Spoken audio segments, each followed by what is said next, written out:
Perfect mango milkshake, মুখে লেগে থাকার মতো স্বাদ। সবচেয়ে সহজ আর সেরা ম্যাঙ্গো মিল্কশেক রেসিপি এবার ফ্লেভার জোনে। গরমের দুপুরে ঠান্ডা এক গ্লাস ম্যাঙ্গো মিল্কশেক হলে কিন্তু মন্দ হয় না, কিন্তু বাইরের কেনা মিল্কশেকের সেই আসল স্বাদ কি বাড়িতে পাওয়া সম্ভব? আজ আমি ফ্লেভার জোনে শেয়ার করব এমন এক গোপন ট্রিক্স, যাতে আপনি বাড়িতেই পাবেন রেস্টুরেন্টের মতো ঘন, ক্রিমি আর দারুণ স্বাদের ম্যাঙ্গো মিল্কশেক। আমি স্বপ্ন আছি আপনাদের সাথে। আপনারা দেখছেন ফ্লেভার জোন।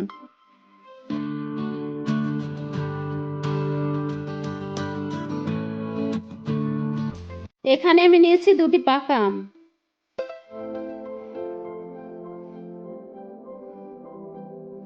আমগুলো ভালো করে ধুয়ে কিউব করে কেটে নিয়েছি। ভিডিওটি শেষ পর্যন্ত দেখুন, কারণ শেষেই সেই ছোট্ট উপকরণটি আপনার মিল্কশেকের স্বাদকে নিয়ে যাবে অন্য এক উচ্চতায়। এরপরে চামচ দিয়ে আমের টুকরোগুলো একটি পাত্রে তুলে নিচ্ছি।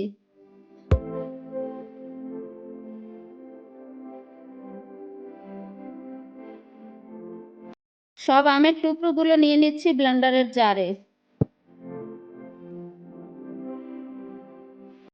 ম্যাঙ্গো মিল্কশেকের আসল স্বাদ পেতে এতে দিয়ে দিচ্ছি 1 কাপ ঘন দুধ, যেটা আমি 1 লিটার দুধ জাল করে আধা লিটার করে রেখেছিলাম।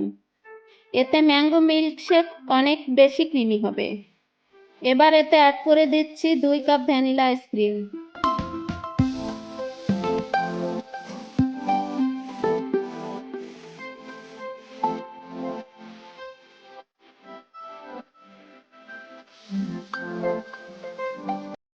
আর ঠান্ডা ভাব বজায় রাখতে দিচ্ছি 7-8 টুকরো বরফ।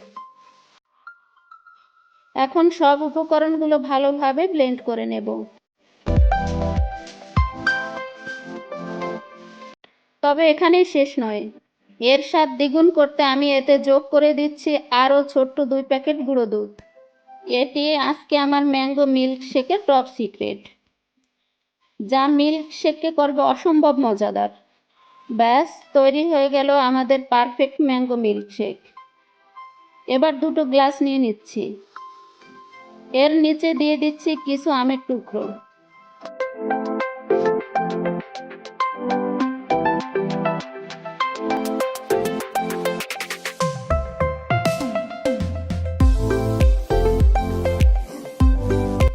গ্লাসে ঢেলে উপরে আমের টুকরো বা ড্রাই ফ্রুট দিয়েই সাজিয়ে পরিবেশন করা যায়।